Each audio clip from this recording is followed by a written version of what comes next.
CSS carp ಅರ್ಪಿಸ್ತಾ ಇರುವಂತಹ ಸುವರ್ಣ news ಕನ್ನಡಪ್ರಭದ save tiger campaign ಅಭಿಯಾನ ಇವತ್ತಿನಿಂದ ಆರಂಭ ಆಗ್ತಾ ಇರುವಂತದ್ದು 45 ದಿನಗಳ ಈ ಅಭಿಯಾನಕ್ಕೆ ಸಿಎಸ್ಎಸ್ ಕಾರ್ಪ್ ಅರ್ಪಿಸ್ತಾ ಇದೆ. ಜೊತೆಗೆ ಇದರ ರಾಯಭಾರಿಯಾಗಿ ಪ್ರಕಾಶ್ ರೈ ಅವರು ಇರುವಂತದ್ದು, ಹಾಗೇನೆ ಕರ್ನಾಟಕ ರಾಜ್ಯ ಸರ್ಕಾರ ಅರಣ್ಯ ಇಲಾಖೆ ನಮಗೆ ಸಹಕಾರವನ್ನು ಕೂಡ ಕೊಡ್ತಾ ಇರುವಂತದ್ದು. ಎಲ್ಲರ ಸಹಕಾರದೊಂದಿಗೆ ಸಹಬಾಳ್ವೆಯೇ ಮೂಲ ಉದ್ದೇಶವನ್ನ ಇಟ್ಕೊಂಡು ಇಂತಹದೊಂದು ಅಭಿಯಾನಕ್ಕೆ ಮುನ್ನುಡಿಯನ್ನು ಬರಿತಾ ಇರುವಂತದ್ದು ಇವತ್ತಿನಿಂದ ಆರಂಭ ಆಗ್ತಾ ಇದೆ. ಆಗ್ಲೇ ಟೈಗರ್ ಅವರೇನು ಹೇಳ್ತಾ ಇದ್ರೆ ಹೇಗೆ ಸಾಗುತ್ತೆ ಎಲ್ಲ ಕಾರ್ಪೊರೇಟ್ ಸೋಷಿಯಲ್ ರೆಸ್ಪಾನ್ಸಿಬಿಲಿಟಿ ಅಂತ ಅನ್ನುವಂಥದ್ದು. ಆದರೆ ಬೇರೆ ಕಾರ್ಪೊರೇಟ್ ಸಂಸ್ಥೆಗಳನ್ನ ಕೂಡ ಇದರ ಜೊತೆಯಾಗಿ ತೆಗೆದುಕೊಂಡು ಹೋಗುವಂಥದ್ದು, ಅದರ್ ಕಾರ್ಪೊರೇಟ್ ಇನ್ಸ್ಟಿಟ್ಯೂಟ್ಸ್ಗಳನ್ನ ನಮ್ಮ ಜೊತೆನೆ how to take them along ಅಂತ. I think it is little easier than the past because today in India it's a law that companies have to spend 2% of their 3-year average profit on CSR activity. Now we have to figure out how the wildlife will get a share out of that, because I'm sure all companies are spending money on CSR and everybody has their own charter. They have their own areas of specialization. Forest Department of Karnataka has already started conducting sessions, awareness creation sessions. Recently they did one for the manufacturing. They have done 2 workshops so far. I can talk at least about our industry, IT industry. Bangalore is headquarters for many large IT industries that are making lots of profit, and it has got a lot of cash sitting in the bank. It is more of awareness creation. So my recommendation would be, I think the department should go to those campuses and contact them and conduct programs and with the management teams and the executives, so that it is also an awareness issue for them. Once they understand the challenges, they will be able to contribute definitely. That's number one. And the second area is continuing to benefit from travel and the tourism industry. I think Karnataka has successfully managed the mushrooming of tourism around tiger parks, which you find in central India and northern India, where it is all a lot of clamor and a lot of crowd, and Karnataka has successfully managed that.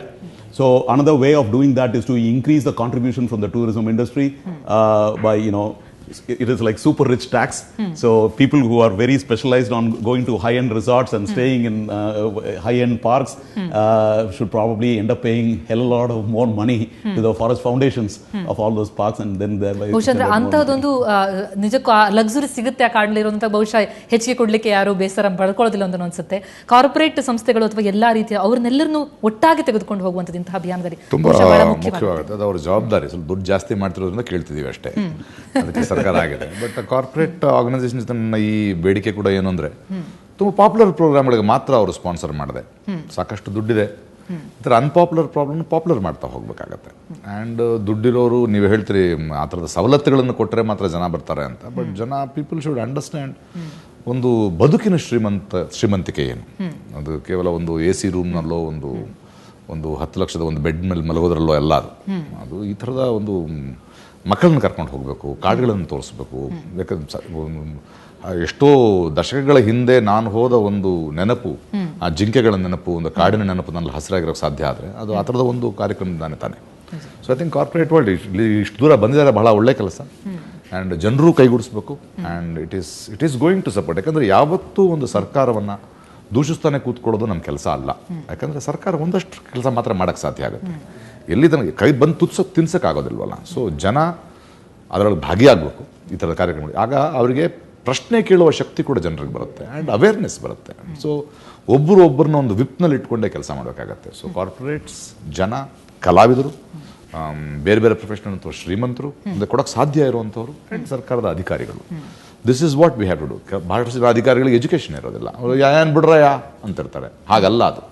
There is a very ತುಂಬ sensitive ಆದ ವಿಷಯ, ಅದು ಸೂಕ್ಷ್ಮವಾಗಿರಬೇಕಾಗತ್ತೆ ಒಂದೊಂದು ವಿಷಯದ ಬಗ್ಗೆ. You have to be aware. They should be an awakening within you. ಅದು ನಮ್ಮ ಕಥೆಗಳಲ್ಲಿದೆ, ನಮ್ಮ ಪುರಾಣಗಳಲ್ಲಿದೆ, ನಮ್ಮ ಜನರ ವಿಸ್ಡಮ್ನಲ್ಲಿದೆ. ಅದನ್ನು ಹೊರಗೆ ತರಬೇಕಾಗತ್ತೆ. ಬಹುಶಃ ಲೋತ್ರಾಜಿ, ಸರ್ಕಾರದ ಕಡೆಯಿಂದಲೂ ಕೂಡ ಸಾಕಷ್ಟು ಆಕ್ಟಿವಿಟಿಗಳು ಈಗಲೂ ನಡೀತಾ ಇದೆ. ಆದರೆ ಎಲ್ಲರನ್ನ ಒಟ್ಟಾಗಿ ತೆಗೆದುಕೊಂಡು ಹೋಗುವಲ್ಲಿ ಬಹುಶಃ ಆ ನಿಟ್ಟಿನಲ್ಲಿ ಹೆಚ್ಚು ಕಾರ್ಯಗಳಾಗಬೇಕಾಗಿದೆಯಾ ಅಂತಂದ್ರೆ, ನಮ್ಮದೇ ಇದು ನಾವು ಮಾಡಬೇಕಾದಂತಹ ಕೆಲಸ, ನಮ್ಮ ಆ ಕರ್ತವ್ಯ ಪ್ರಜ್ಞೆಯನ್ನು ಇನ್ನಷ್ಟು ಚನಲೈಸ್ ಮಾಡುವಂಥದ್ದು. ಹೌದು, ಇಬ್ಬರು ಹೇಳಿದ್ದಾರೆ. ನಾವು CSR ವರ್ಕ್ಶಾಪ್ಸ್ 2 ಮಾಡಿದ್ದೀವಿ ಕಾರ್ಪೊರೇಟ್ಸನ್ನು ಇನ್ವಾಲ್ವ್ ಮಾಡೋದಕ್ಕೆ. ಫಸ್ಟ್ ವರ್ಕ್ಶಾಪ್ ನಾವು ಬ್ಯಾಂಗ್ಳೂರಲ್ಲಿ ಮಾಡಿದ್ದೀವಿ. ಇಲ್ಲಿ ಎಲ್ಲ ಪವರ್ ಪಾಯಿಂಟ್ ತೋರಿಸಿ ನಮ್ಮದು ಏನೇನು ಆಗಬೇಕು ಅಂತ ತೋರಿಸಿದ್ದೀವಿ, ಬಟ್ ಅಷ್ಟು ಇಂಪ್ಯಾಕ್ಟ್ ಆಗೋದಿಲ್ಲ. ಸೆಕೆಂಡ್ ವರ್ಕ್ಶಾಪ್ ಅದಕ್ಕೋಸ್ಕರ ನಾವು ಬಂದೀಪುರದಲ್ಲಿ ಮಾಡಿದ್ದೀವಿ. ಅಲ್ಲಿ 3 ದಿನದ ವರ್ಕ್ಶಾಪ್ ಮಾಡಿ ಟಾಪ್ ಕಾರ್ಪೊರೇಟ್ಸಿಗೆ ಅಲ್ಲಿ ಕರ್ಕೊಂಡು ಹೋಗಿ ನಮ್ಮ ಏನೇನು ರಿಕ್ವೈರ್ಮೆಂಟ್ಸ್ ಇದೆ, ಮಾನವ ಪ್ರಾಣಿ ಸಂಘರ್ಷ ಆಗಲಿ, ನಮ್ಮ ಆ್ಯಂಟಿ ಪೋಚಿಂಗ್ ಆ್ಯಕ್ಟಿವಿಟೀಸ್ ಆಗಲಿ ಅಥವಾ ರಿಹ್ಯಾಬಿಲಿಟೇಷನ್ ಪ್ರೋಗ್ರಾಮ್ಸ್ ಆಗಲಿ, ಅವೆಲ್ಲ ಅವರಿಗೆ ತೋರಿಸಿ ಅವರಿಗೆ ಇನ್ವಾಲ್ವ್ ಮಾಡಿದ್ದೀವಿ. ಅದರದ್ದು ಒಳ್ಳೆಯ ಇಂಪ್ಯಾಕ್ಟ್ ಆಗಿದೆ. ಈಗ ಭಾಳ ಕಂಪನೀಸ್ ಮುಂದೆ ಬಂದು ತಮ್ಮ 2% ಇದರಲ್ಲಿ ನಮಗೆ ಕೊಡ್ತಾರೆ ಅಂತ ಭರವಸೆ ಕೊಟ್ಟಿದ್ದಾರೆ. ಬಟ್ ಇನ್ನು ನಾವು ನೋಡಬೇಕು ಅವರು ಮುಂದೆ ಬರ್ತಾರೋ ಇಲ್ಲ. ಅದರಲ್ಲಿ ರಿಹ್ಯಾಬಿಲಿಟೇಷನ್ ಮತ್ತು ಕಾರಿಡಾರ್ಸ್ ಇವೆರಡು ಬಹಳ ಮುಖ್ಯ ಕೆಲಸ ನಮಗೆ ಬೇಕಾಗಿರೋದು. ಕಾರಿಡಾರ್ ಬಗ್ಗೆ ಇವರು ಸಾಕಷ್ಟು ಹೇಳಿದ್ದಾರೆ. ಅದೇ ರೀತಿ ಭಾಳ ಟ್ರೈಬಲ್ಸ್ ನಮ್ಮ ಪಾರ್ಕ್ ಒಳಗಡೆ ಇದ್ದಾರೆ, ಅವರು ಹೊರಗಡೆ ಬರಲಿಕ್ಕೆ ಇಚ್ಛೆ ಪಡ್ತಾರೆ. ಅವರಿಗೆ ಹೊರಗಡೆ ನಾವು ಜಮೀನು ಕೊಡಬೇಕು, ಅವರಿಗೆ ದುಡ್ಡು ಕೊಡಬೇಕು, ರೀಸೆಟಲ್ ಮಾಡಬೇಕು. ಅದಕ್ಕೆ ನಮಗೆ ಭಾಳಷ್ಟು ಹಣ ಬೇಕು. ಅದರಲ್ಲಿ ಕಾರ್ಪೊರೇಟ್ಸ್ ಮುಂದೆ ಬಂದರೆ ಭಾಳ ನಮಗೆ ಸಹಕಾರ ಸಿಗ್ತದೆ. ನಿಜ. ಟೈಗರ್ ಜಿ, ಕೊನೆಯದಾಗಿ ಎಲ್ಲ ಪಬ್ಲಿಕ್ಗೆ ಏನು ಹೇಳಲಿಕ್ಕೆ ಇಷ್ಟಪಡ್ತಾರೆ, ಏನು message? Like everybody said here, it is a joint effort of all stakeholders. So please, see the tiger, enjoy it. Please understand the challenges behind that, and then contribute in whichever way you can, because every drop adds up to become a large ocean. That's wonderful. ನಿಜಕ್ಕೂ ಪ್ರಕಾಶ್ ರೈ ಅವರೇ, ನೀವು ರಾಯಭಾರಿ ಆಗಿರೋದ್ರಿಂದ ಬಹುಶಃ ಈ ಒಂದು ಅಭಿಯಾನ ಯಶಸ್ವಿ ಅರ್ಧ ಹಾದಿ ನಮಗೆ ಸುಗಮ ಆಗಿದೆ ಅಂತ ನಮಗನ್ಸುತ್ತೆ. ಯಾಕಂದರೆ ಸೆಲೆಬ್ರಿಟಿಗಳು ಅಂಥವ್ರು ಗೊತ್ತಿರುವಂತಹ ಮುಖಗಳು ಮಾತನಾಡಿದಾಗ, ಅವರು ಹೇಳಿದಾಗ ಕೇಳುವಂತಹ ಕಿವಿಗಳು ಹೆಚ್ಚಾಗುತ್ತೆ. ಹಾಗಾಗಿ ನಿಮ್ಮ ಪಾತ್ರ ಬಹಳ ಮಹತ್ವದ್ದಾಗಿರುವಂಥದ್ದು. ನೀವು ನಿಮ್ಮ ಮೆಸೇಜ್ನ ಏನು ಕೊಡಲಿಕ್ಕೆ ಇಷ್ಟಪಡ್ತೀರಿ ಇಂಥ ಸಂದರ್ಭದಲ್ಲಿ? ಬನ್ನಿ ಎಲ್ಲ ಸೇರಿ ಕೆಲಸ ಮಾಡೋಣ. ಇದು ನಮ್ಮೆಲ್ಲರ ಅವಶ್ಯಕತೆ, ನಮ್ಮೆಲ್ಲರ ಜೀವನಾಧಾರ.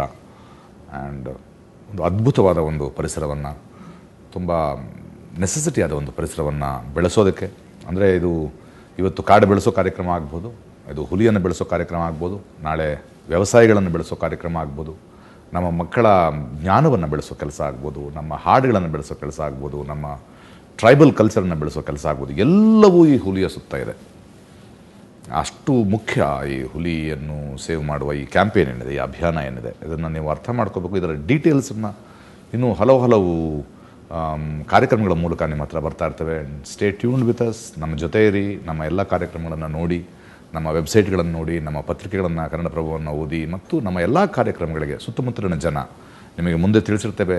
ಜನ ದೊಡ್ಡ ಸಂಖ್ಯೆಯಲ್ಲಿ ಬನ್ನಿ, ಎಸ್ಪೆಷಲಿ ಯಂಗ್ಸ್ಟರ್ಸ್. ನಾನು ನಂಬೋದು ನಿಮ್ಮನ್ನು ಮಾತ್ರನೇ. All the younger generation, have fun, come with us, let's grow together. Definitely. ಒಂದು ಕ್ಯಾಂಪೇನ್ಗೆ ನಿಮ್ಮ ಹಸ್ತಾಕ್ಷರದೊಂದಿಗೆ ಐ ಸಪೋರ್ಟ್ ಅನ್ನುವಂಥದ್ದು ಬಹುಶಃ ಎಲ್ಲ ಗಣ್ಯರು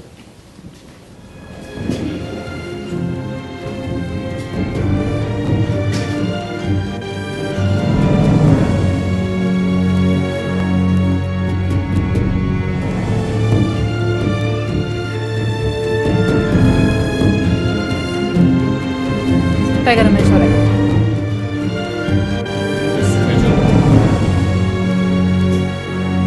ಐ ಸಪೋರ್ಟ್ ಟೈಗರ್. ಬಹುಶಃ ಇದು ಬರೀ ಮಾತಲ್ಲ, ವಾಕ್ಯವಲ್ಲ, ಇದು ನಿಜಕ್ಕೂ ಕೂಡ ಎಲ್ಲರಿಂದಲೂ ಆಗಬೇಕಾದಂತಹ ವಿಷಯ. ಹಾಗಾಗಿ ಪ್ರತಿಯೊಬ್ಬರೂ ಕೂಡ ಈ ಒಂದು ಅಭಿಯಾನದಲ್ಲಿ ಪಾಲ್ಗೊಳ್ಬೇಕಾದಂತಹ ಅವಶ್ಯಕತೆ ಇರುವಂಥದ್ದು. ಇಂತಹದೊಂದು ಸುಂದರವಾದಂತಹ ವಿಶಿಷ್ಟ ಅಭಿಯಾನದಲ್ಲಿ ತಾವೆಲ್ಲರೂ ಕೂಡ ಭಾಗಿಯಾಗಿ, ರಾಯಭಾರಿಯಾಗಿ ಪ್ರಕಾಶ್ ರೈ ಅವರಿರ್ತಾರೆ, ನಮ್ಮ ಬೆನ್ನೆಲುಬಾಗಿ ರಮೇಶ್ ಇರುತ್ತಾರೆ ಮತ್ತು ಟೈಗರ್ ರಮೇಶ್ ಅವರು ಇರುವಂಥದ್ದು. ಜೊತೆಗೆ ಹಾಗೇನೆ ನಮ್ಮ ರಾಜ್ಯ ಸರ್ಕಾರ ಎಲ್ಲರೂ ಕೂಡ ಒಟ್ಟಾಗಿ ಇಂತಹದೊಂದು ಅಭಿಯಾನಕ್ಕೆ ಕೈ ಜೋಡಿಸ್ತಾ ಇದ್ದಾರೆ. ಆಗ ಈಗ ಇರುವಂಥದ್ದು ನಿಮ್ಮ ಸರದಿ. ಈಗ ನೀವು ಕೂಡ ಈ ಅಭಿಯಾನದಲ್ಲಿ ಭಾಗಿಯಾಗಬೇಕಾಗತ್ತೆ. ಯಾಕಂದ್ರೆ ನಾವೆಲ್ಲರೂ ಒಟ್ಟಾಗಿ ಕಾರ್ಯವನ್ನು ನಿರ್ವಹಿಸಿದಲ್ಲಿ ಮಾತ್ರ ಇಂತಹದೊಂದು ಅಭಿಯಾನ ಯಶಸ್ವಿಯಾಗುತ್ತೆ. ಎಲ್ಲರೂ ಕೂಡ ಒಟ್ಟಾಗಿ ಇಂತಹದೊಂದು ಜಾಗೃತಿಯನ್ನು ಮೂಡಿಸುವಂತಹ ಕಾರ್ಯದಲ್ಲಿ ಸುವರ್ಣ ನ್ಯೂಸ್ ಮತ್ತು ಕನ್ನಡ ಪ್ರಭದೊಂದಿಗೆ ತಾವು ಕೂಡ ಇರಿ ಅಂತನ್ನುವಂತಹ ಆಶಯದೊಂದಿಗೆ ಈ ವಿಶೇಷವಾದಂತಹ ಅಭಿಯಾನ ಕಾರ್ಯಕ್ರಮದ ಲಾಂಚ್ ಇವತ್ತಾಗಿದೆ. ವಿದ್ಯುಕ್ತವಾಗಿ ಚಾಲನೆ ಸಿಕ್ಕಿದೆ ಪ್ರಕಾಶ್ ರೈ ಅವರಿಂದ. ಇನ್ನು 45 ದಿನಗಳ ಕಾಲ ಸರಾಗವಾಗಿ ಇಂತಹದೊಂದು ಅಭಿಯಾನ ನಡೆದುಕೊಂಡು ಹೋಗುತ್ತೆ. ಎಲ್ಲರನ್ನ ಒಟ್ಟಾಗಿ ಕರೆದುಕೊಂಡು ಹೋಗುವಂಥದ್ದು, ಹುಲಿಯನ್ನ ಸಂರಕ್ಷಿಸುವಂಥದ್ದು ಪ್ರಮುಖವಾದಂತಹ ಉದ್ದೇಶ. ಬನ್ನಿ, ಎಲ್ಲರೂ ಕೈ ಜೋಡಿಸಿ. ನಮಸ್ಕಾರ.